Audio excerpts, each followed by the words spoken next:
Good afternoon and welcome to the Washington State Department of Agriculture's virtual press conference. My name is Carla Selp. I'm the Public Engagement Specialist with WSDA and am an agency spokesperson for the Asian Giant Hornet Project. This afternoon we will hear from Sven Spichiger, who will recount the events from last Saturday when WSDA conducted the first ever eradication of an Asian giant hornet nest in the United States. He will be available for questions from members of the press after he makes a statement. We have photos and videos of our activities this weekend uploaded to our Box account.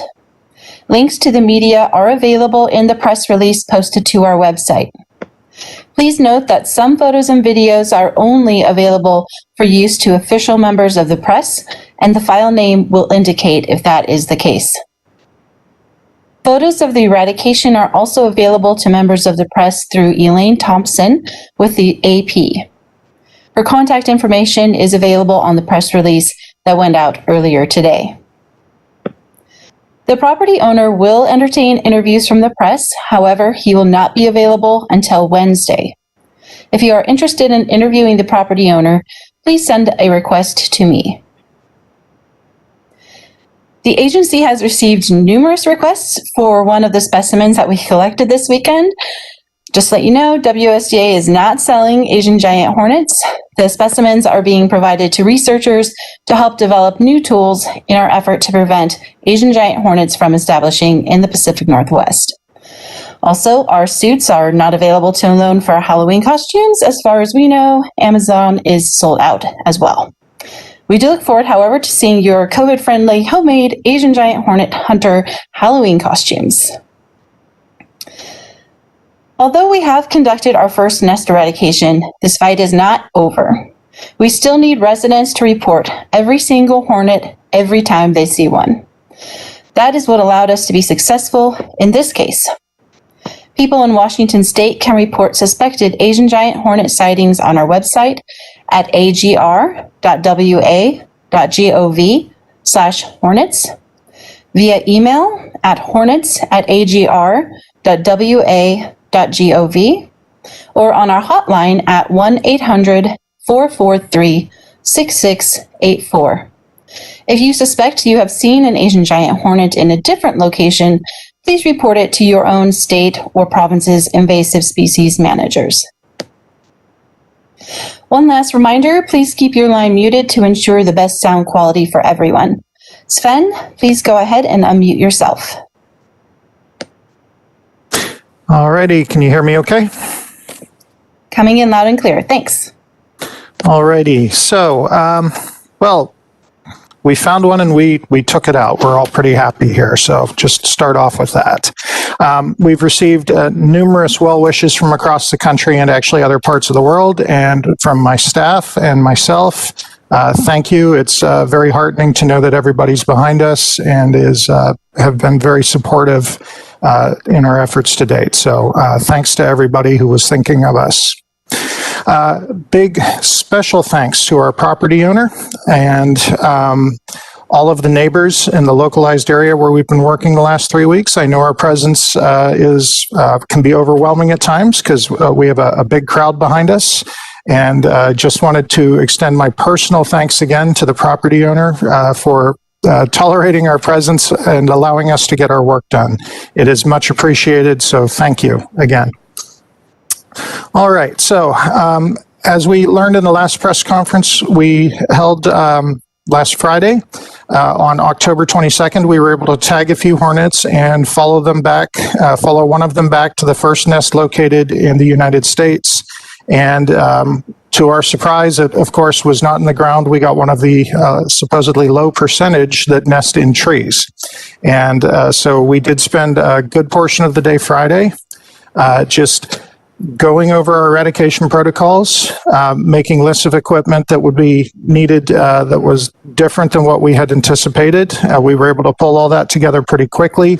The reason we wanted to hurry and move the eradication along is because we are entering that time of the year when queens may be emerging or new queens may be emerging from a nest. So we wanted to make sure that we took the nest out as quickly as we possibly could to avoid any queens escaping. Saturday morning, we kicked off our festivities at 5:30 in the morning, well before civil twilight, and that was to ensure that as many hornets as possible remained in the nest when we performed the eradication.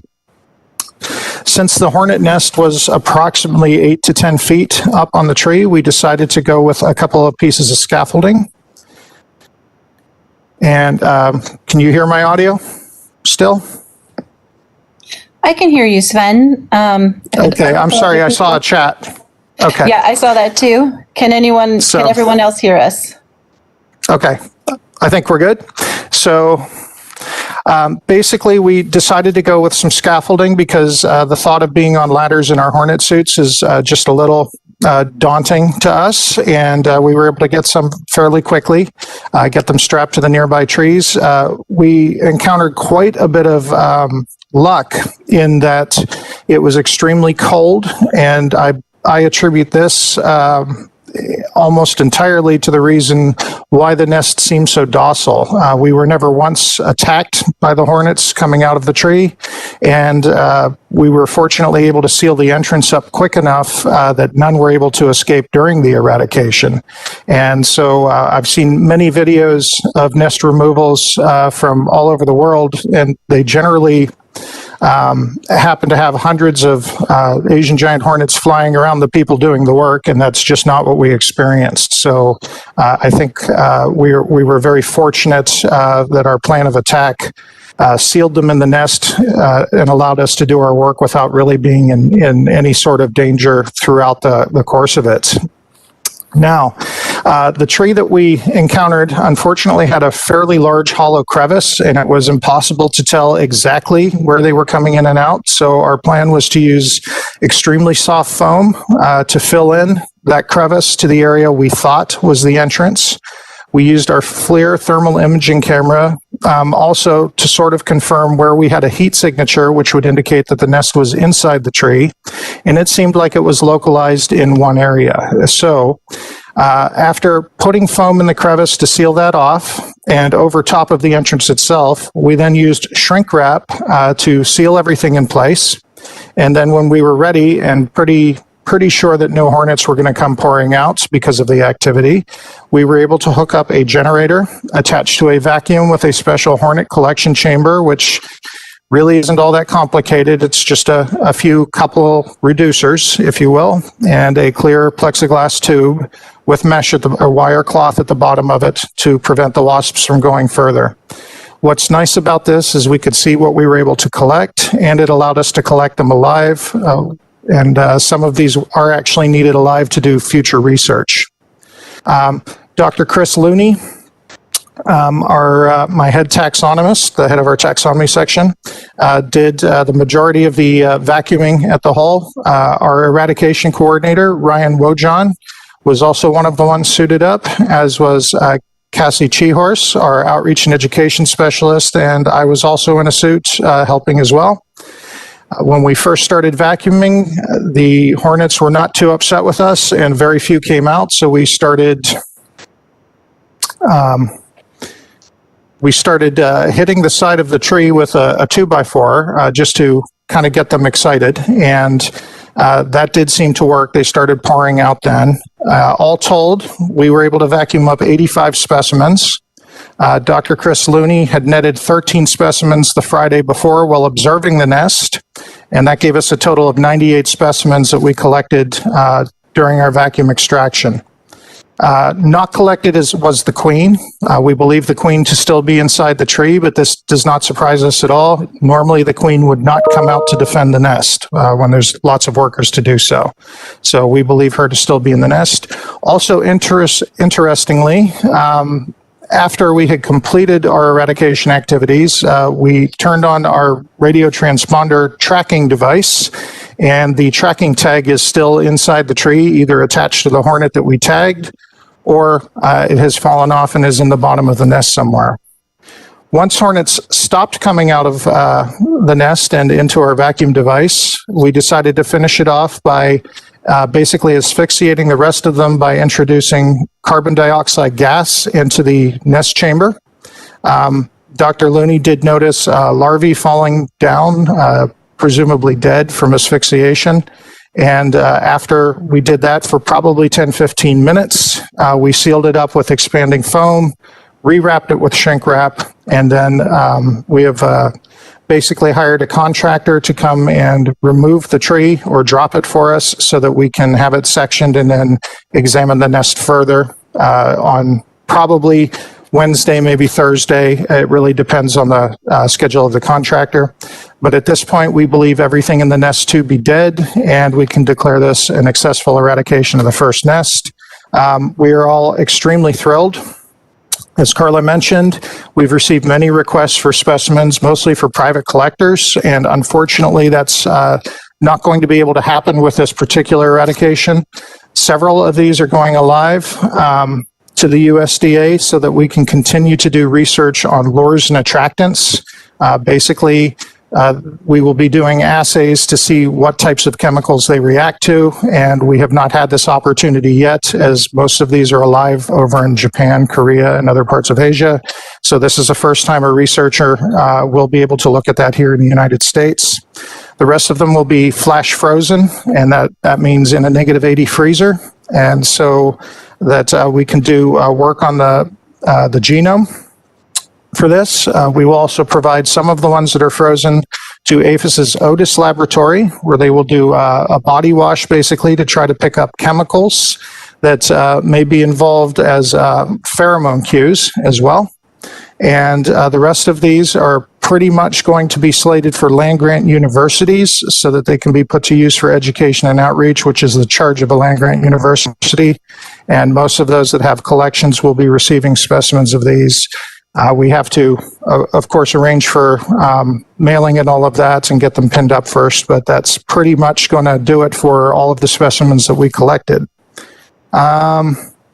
I've had several questions about the equipment we used. Our suits are made by Vevin, and we purchased them off of Amazon. Actually, our safety team was kind enough to provide those for us back in February.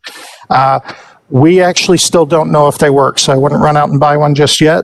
As I mentioned, no one was stung, and none of us were even attacked by a hornet while performing this eradication. And as a manager, I am absolutely thrilled that I had zero paperwork to fill out for injuries during this whole event. And so from my perspective, that alone was a huge success.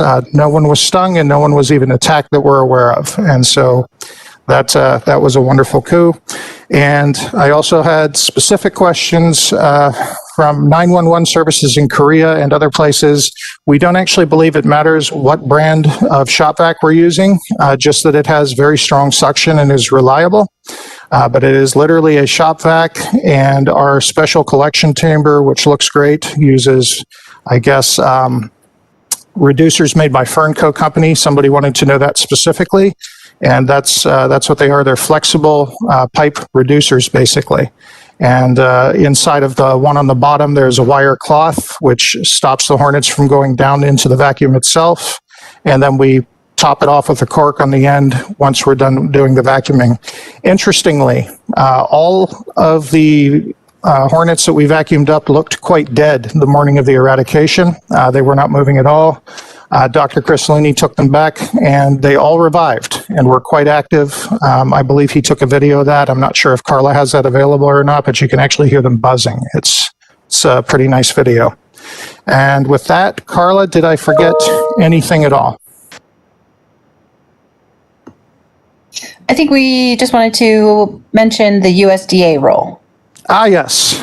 So yes, we did have a member of the USDA with us to assist throughout the entire thing. And of course, very little of this is possible without their funding. And what would we do without the loan of their trackers?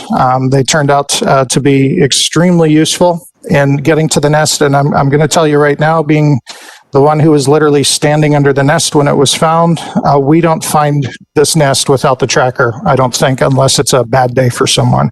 And so to me, the trackers provided by the USDA really helped to make this happen. And this happened on very short notice. I believe they overnighted this to us the Thursday before, and we already had them in the field and working and put them to use within less than a week. So our thanks again go out to the USDA, who has been nothing but supportive throughout this entire thing. And one battle down, we assume we have one or two more nests based on our trapping from this year, and we're going to continue to look for those and just keep fighting this. Keep fighting these battles until we have eradicated Asian giant hornets, if that's possible. Great, thank you, Sven. We'll now be taking questions, but first a couple of reminders. Please do not unmute your own line to help control have the best sound. And if you have a question, please use the raise your hand function, and I will call on you and unmute your line for you so that you can ask your question at that time. You can also submit questions using the chat function. So, oops. Sorry. Okay, we have Joe Tian up here. I'm going to unmute your line. You can ask your question. Okay, there we go. Thanks. I'm just wondering if the hornets from a specific nest carry a genetic identifier that would connect them to that nest, and if you can use that to get an idea of how many other nests might be out there by testing the other hornets that you've captured outside of this specific nest. Okay. Fairly detailed question. Not sure I know the answer to that one. I do know that we can sometimes check back and see if a particular nest is related to a certain population somewhere else. We've done that with other organisms like spotted lanternfly. As to whether or not this queen is related to another nest that may be out there, I think we almost have to assume that. Generally speaking, when a nest goes through, several queens come out, and I don't think we need a DNA analysis to know that she was one of basically a graduating class from last year. Probably.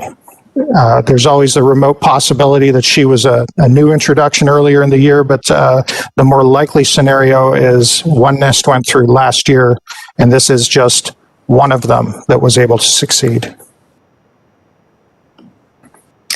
Great, here's a question from the chat. Bellamy asks, how many nests do you think might still be in the area or elsewhere, and how do you know? How will you proceed to try and eradicate those? When, if ever, does the season for nest hunting end? Okay, so seems like three questions here. We believe there to be at least three this year, and this is based solely on our trapping data. We have captured specimens in downtown Blaine, down in the Birch Bay area a couple of different times, and then just one specimen over in Custer, which was a male, so we're not sure if he was just out roaming or whatever. But, there's a chance for three more based on trapping data alone. The nest hunting season ends after we get a couple of really cold, hard freezes, if you will, and things start flying for the year. I'm really hesitant to say we're ever really going to truly end it, because I will literally investigate reports in January if people call them in. So, for us, it's never really truly over, but the trapping is scheduled to end towards the end of November, probably the day before Thanksgiving. Will be the last traps that we take down. At least that's when our WSDA trappers will be done. But since we had evidence of them flying on December 8th last year after a few hard freezes, we will continue to man the phone lines and things and investigate reports if they come in even that late. And so that's kind of when it ends. As to whether or not we're interested in nests after a point where breeding cast has gone out, the answer is absolutely yes. Recovering a nest that's already spent is also of great value because it gives us an idea of what we might be dealing with next year. So it's important to investigate those if it comes up. But to be honest, without a specimen to track back through some of the terrain we're in, it would be very difficult to locate a nest without, having one of the workers take us back to it, is at least what we're experiencing. And did I forget the third part, Carla? No, I think you covered it all. Okay. Nick from Como, I'm going to unmute your line so you can ask your question. Appreciate it. Thanks so much. I was wondering how many years would total eradication take when it comes to these hornets? And then also, how long will it take, or where would we get until we've reached sort of an uncontrollable amount of hornets to where they now have to be a part of our society here in the Northwest? Okay. So both pretty good questions. I can't tell you how long it will take. I know it's going to take at least 3 years of negative survey data till I can tell you, hey, it's eradicated. And so as long as people keep turning in positives and the numbers remain low, we are going to continue our attempts to eradicate. Again, we've had thousands of traps literally out this year, not just with us, but with the great citizens of Washington. And we still only have hits in Whatcom County at this point. And so that's still a very small area that we're dealing with. So definitely worth the battle. When we would consider it probably a totally lost cause is when I come in and there's, 20 calls every hour telling me I've seen one and they're in 20 different counties. I mean, there's really no cut and dry for saying when it's too late and we're giving up the fight. But right now it still looks cautiously optimistic that we are still kind of ahead of this. And so as long as we do this and we continue to work with our Canadian counterparts and we all help each other, like everybody's been doing, I think we still stand a really good chance of keeping this out. Curtis asks, you mentioned that the vacuumed out hornets look dead and the images of the hornets in the vacuum container show that. Is that from CO2 or something else? Honestly, I think it's just because it was so cold. These hornets, like a lot of other insects, have a lot of difficulty moving and operating in cold temperatures. In fact, when we want to handle them, when we're tracking, we do put them in a cooler of ice, and that does seem to calm them down, and that's how these were behaving. But honestly, when Dr. Looney took them back and warmed them up, they all woke up. And Carla, can you confirm, are we sharing his video yet? Because they are quite active after warming up. Yes, Dr. Looney's video was posted on social media this morning. Okay, and so I encourage everybody to take a look at that. It's a pretty nice video. I think it might be my new screensaver. It's also available in our Box account for download, just as an FYI. Okay, Demetrius, your line is now unmuted. You can ask your question. Hi, this is Demetrius from CNN. I was wondering if you could talk about sort of how the hornet is an invasive species and kind of what does this mean, the work that you guys are doing, why is it so important? Even though it's in Washington, why would it be important for other people across the country to kind of be aware of these hornets? Okay, certainly. So anytime you introduce an invasive species and it is successful in establishing, it generally replaces other species that were meant to be here and that are important parts of the ecosystem. More importantly for agriculture, these are severe pests of managed honeybees, which are the main source of pollination for a lot of our agricultural systems. And so even though we're just fighting this fight right here in Washington right now, it is literally for the rest of the country, because habitat models show that this species is completely well suited, not just to live here in the Pacific Northwest along the coasts, but also basically anywhere east of the Mississippi River. And so, it's a battle that's worth fighting, and certainly just to protect our managed pollinator system alone is a great reason to do it. Jeff Ott from Beekeeping Today says, could you tell us how long the nest was in this location? This season only, last year too, perhaps? Well, from what we understand of the life stages, and there's always exceptions to every rule, we understand that a colony dies out every single year, and that this colony was established by a new queen who had overwintered as a mated queen. And so it can only have been in this location based on its biology for a year. There are exceptions to this rule, but I doubt very seriously that this one was an exception to the rule. We only were able to vacuum out and collect about 100 specimens total.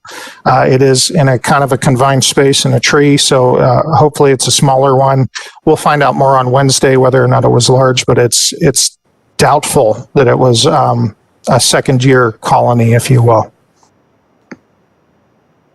Okay, Asher Jones, you are unmuted and may ask your question.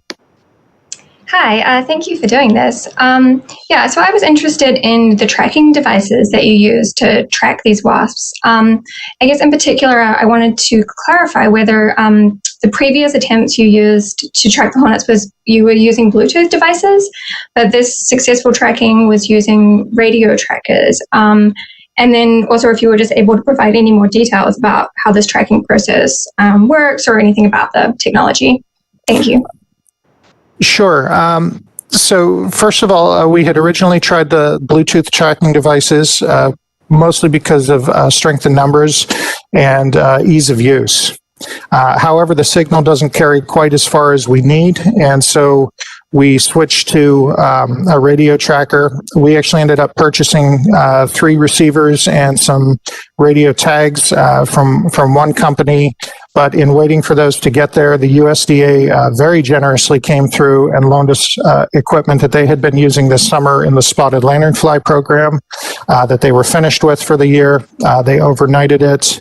And these are very small little nano tags. I believe they're 0.15 grams. And the huge advantage that these provide is that the signal carries for these quite a bit longer distance. And the other thing is the Bluetooth tags really only last about 12 hours, whereas these, I believe the tag that ended up winning the race, if you will, was one we had activated during a training session the Wednesday previous. It was still blipping nice and strong after we had done the eradication on Saturday, which is why I knew it was in the tree.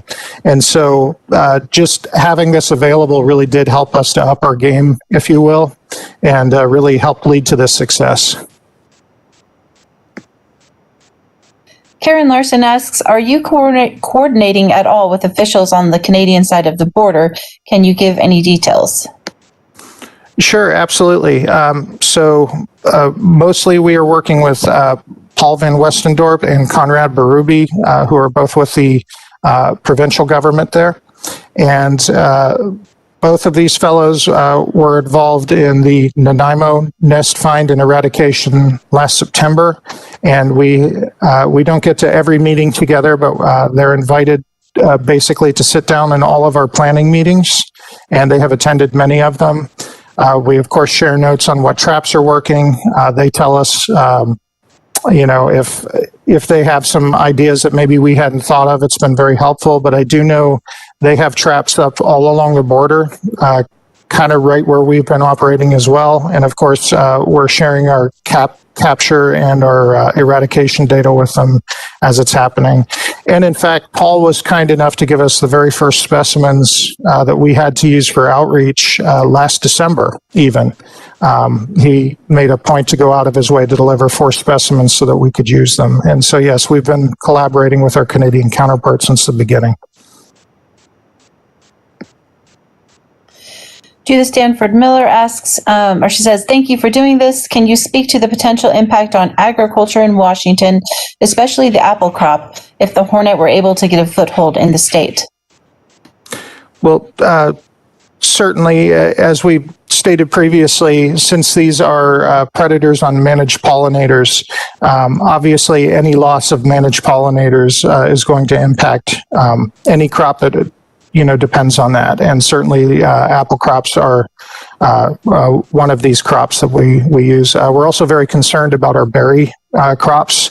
We do a lot of blueberries and other cane fruits, particularly up in the region we're working right now.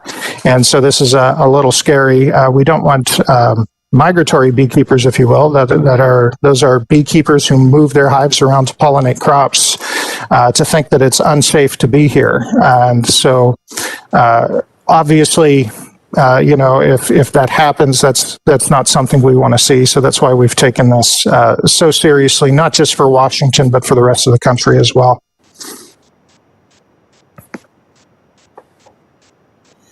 So Bellamy was asking again, just to clarify, I think only one nest in the area where we were just conducted the eradication, or do you think there could be more nests in that particular area, I think? There could be. In fact, we've actually left our trapping arrays in place, and we're going to keep them up for some time. One thing the property owner did tell us is that some of the ones that were kind of probably stuck out and sleeping abroad overnight did start returning, and he was able to capture those, I believe. But, it's entirely possible there's more than one nest in that area. The way I think about this is, again, we go back to the big likelihood here is that we had a nest go all the way through last year, which isn't a surprise because we only knew about this in December, and that one or more queens from that original nest were successful. So it would stand to reason that there are some other queens in the area that were able to develop a fully functioning nest, and we just haven't found them yet. We'll know more in the next couple of weeks if our traps are still picking up hornets in that area. We're going to have to be a little suspicious that there's another one. And if we pick up more live ones anywhere, of course, we'll attach trackers to them, even if we think it goes to this nest, just to confirm that. Joshua McNichols asks, why the red lights on the protective gear? Insects actually have quite a bit of difficulty seeing red light in the dark, but humans can. And so I don't know if you were a fisherman and your parents took you out to collect night crawlers at night, but you use a red flashlight because they won't see it and gives you an advantage. If you turn a white light on, it seems to agitate them. Actually, Chris found this out kind of really early on Friday when he shined his white headlamp into it in the evening, and it seemed to agitate them a little. When we were looking at them with a red light, they paid us absolutely no mind. So that's the reason for the red lights. Another question from Joshua. How will you trap nests in the ground? I think you might mean eradicate nests in the ground. In this case, the tree seems to have made it easier to asphyxiate them. Actually, we were debating that a little bit. I'm not entirely sure we did asphyxiate all of them. There could be holes in the tree cavity we just aren't aware of, and the gas was able to escape. But with the amount of gas we pumped into it, I'm pretty sure we did. With a ground nest, from everything we've read in the literature, there is only the one entrance, and so you basically have a sealed container in the ground that you can fill up with CO2 gas. In fact, one of our original strategies was just to pump CO2 gas in, but now that we have some practice basically blocking off the entrance, once we found the nest, the plan was to use, we have a little pop-up tent we use for, handling insects that has an arm sleeve in it. And that's to put that over the entrance to contain the outflow of hornets pouring out of there.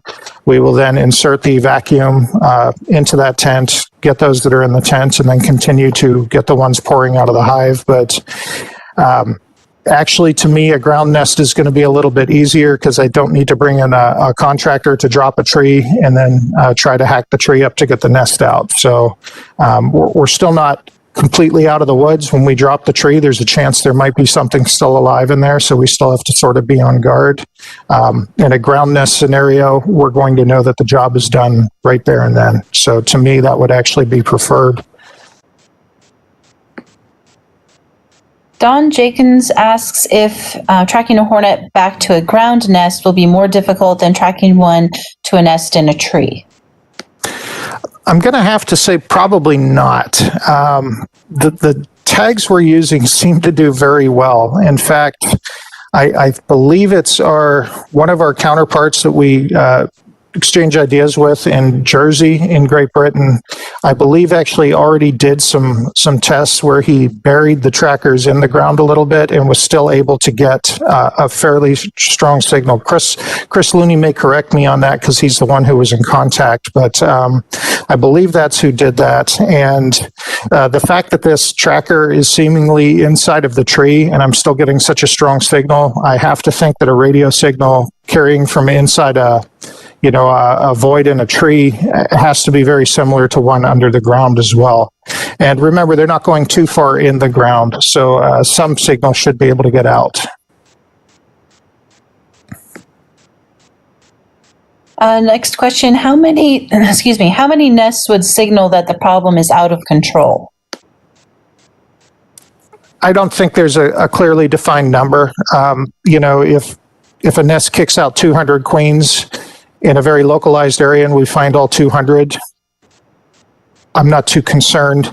It's more the spatial location of the nests. When we start finding them all over the place and there's no explanation for them, that's when I start thinking there's a problem that we're not going to be able to deal with. As long as it remains localized, I think we're probably okay to continue with the thought of eradication as possible. Could these hornets survive in the eastern Washington farm belt?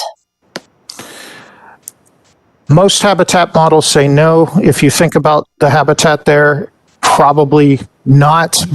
However, you wouldn't think that a park in downtown Nanaimo would be completely suitable, yet it was. And so I'm sure there's little microclimates anywhere in the country that might be considered suitable, but I don't think they're going to thrive in eastern Washington once you get down out of the mountains. When do you estimate the slaughter phase began this year, and what triggers it in the nest? Switch over to producing breeding casts is what we believe is one of the things that triggers it, as well as temperature and length of daylight. Most of the attack reports we got from last year, which we confirmed, I believe were from right around this past week, like October 21st, October 22nd of 2019. We have not yet received a report. We did investigate one report while we were up there, but those bees were dead of something else. We dropped everything and looked immediately since it was so close to where we were working. But again, there was absolutely no evidence that Asian giant hornet was involved in that. It was just a beehive that died. But yeah, about this time of year. So we're still continuing to maintain our apiary line for apiary attacks. And I haven't received any calls yet, and I don't believe anyone else who was on duty has either. So this is a follow-up back to a previous question. We were mentioning a second-year nest. Does that mean that the original nest from last year is likely still here and in its second year and bigger? No, it's likely dead. These nests usually only last 1 year. And then everybody in the nest usually ends up dying out. Again, I'm not going to say that always happens because nature is full of exceptions to the rule, but generally speaking, it's a 1 year life cycle for these colonies. So I'm going to I'm going to answer. The next one is asking about the property owner.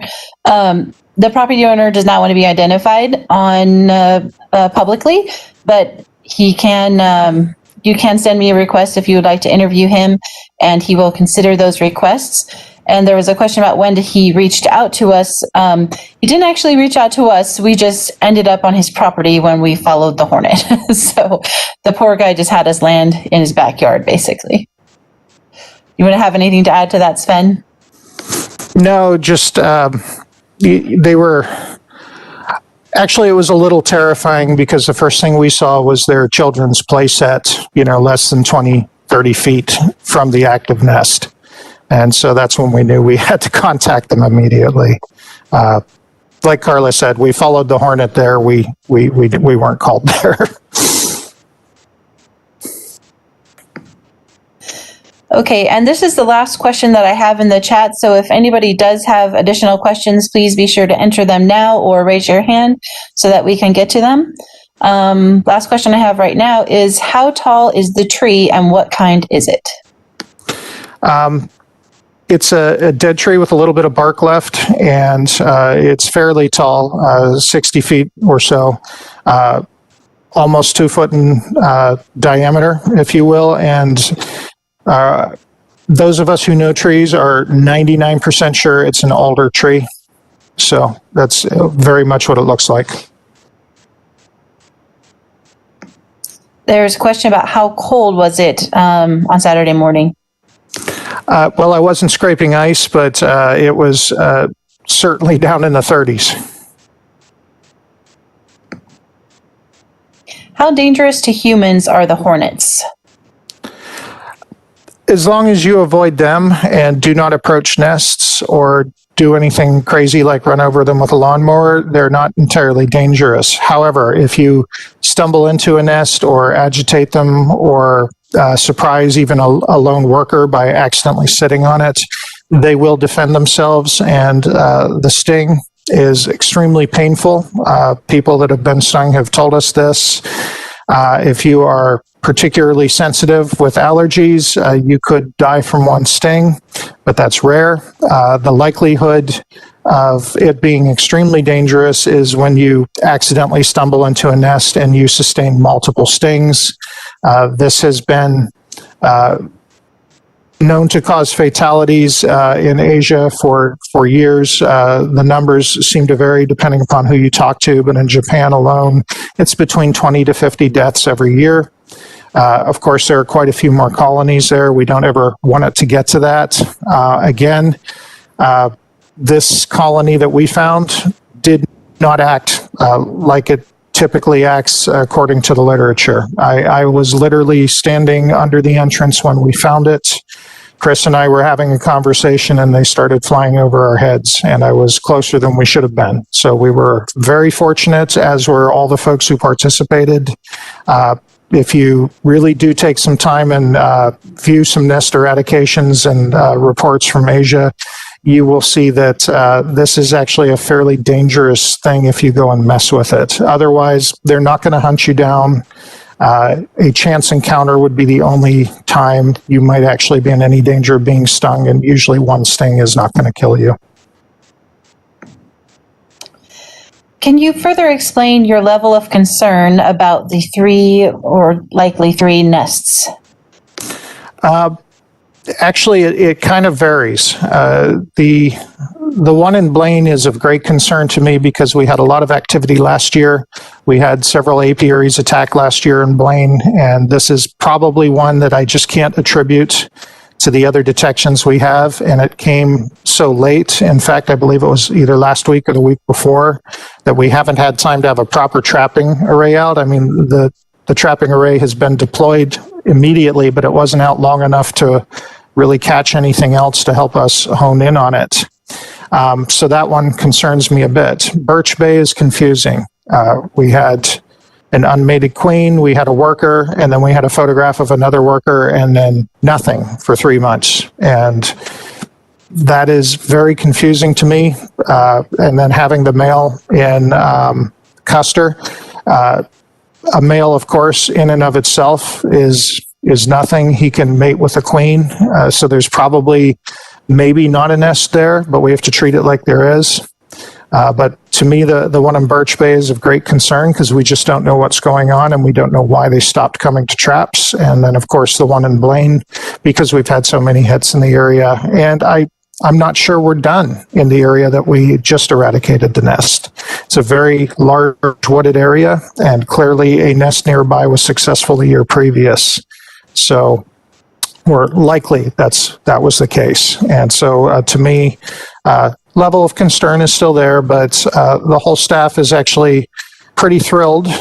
We've now demonstrated that we can actively track, find a nest and take it out. We can do it efficiently without getting people hurt. And that's really what we need to be able to do to really win the war overall, if you will. Can you speak more to the life cycles and typical colonization of these hornets? How many nests are in an area typically, like 10 to 20 or 3 to 4? I think she means in the native range. Yeah, I actually don't know the answer to that one off the top of my head. We might have to have Chris remind me what publication that's in. But the generalized distribution, one thing I do remember from the literature is they don't like to tolerate other nests in a nearby area. In fact, they're known to attack nests of their own species if there is too much competition in the area. And the fact that we don't know how far queens disperse makes it very difficult for us to even wager a guess at that answer. Can you speak to the nature of the venom? Is it more toxic or potent than other hornet species? It's not Actually, it's not even more toxic than our managed honeybees. It's just that it's delivered in such a larger dose, and the fact that they can sting you multiple times and deliver venom multiple times is the problem. It also causes necrosis around the wound and severe swelling. And in addition, if the necrosis causes proteins to break down, I believe, is what we read. And this can eventually lead to organ failure and some other complications and things like that. So for those reasons, it is more dangerous than other things you're bound to run into, but it's, I believe technically it's not more toxic. So there's a question if we can post a list of the trapped hornets by location. That does exist on our website at agr.wa.gov/hornets under data. However, I'm quite certain that the traps from the catches from last week, and especially not the nest eradication, have not been added to that yet. So we're still working on getting that updated, but that will be the best place to find that information. And let's go on to the next question. Can you give us the number of hornets collected from the nest and to confirm the queen was not found? I think we did that, but let's do it one more time. Sure. We vacuumed up 85 and netted 13 as they were leaving the nest the day before, for a total of 98. And the queen was not captured, and we did not recover the hornet that had the tag on it. And in fact, the tag was still inside the nest after we had performed the eradication. Does the photo of the canister with the wasps in it show all 85 vacuumed hornets, or were they captured in several batches? No, it shows all 85.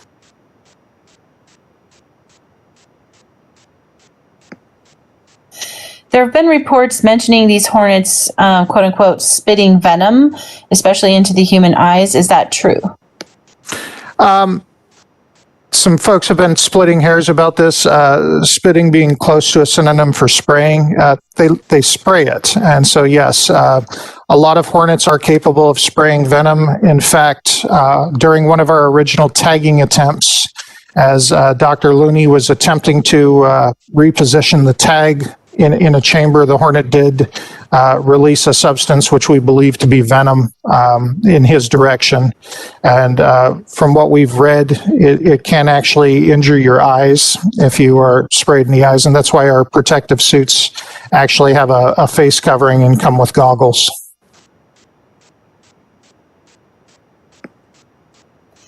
Great. Thanks, Sven. That looks to be all of the questions. We'd really like to thank everyone for participating in today's press conference. I was going to say webinar, but we will post this up on YouTube as soon as we can. Should be available later this afternoon. Thank you, everyone, and have a wonderful day. Thanks, everybody.